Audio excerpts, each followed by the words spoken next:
Моето мислење е дека сите предмети кои што се покренати од страна на специјалното јавно обвинителство мора да добијат крајни епилог.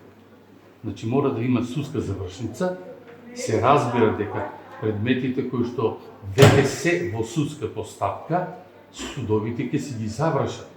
Предметите кои што се во обвинителска постапка, кои што не се завршени, обвинителите се тие кои што треба својот дел од работата да го сработат и да поднесат конкретни поднесоци во смисла на обвинителни акти и предлози до судовите како би можели тие да постапат. Значи мислам дека сите постапки треба да се завршат и јавноста да биде навремено информирана за тоа. Ќе биде ли проблем начелното правно мислење кога тие идни постапки би се нашли, да речеме, во некоја фаза пред Врховниот суд?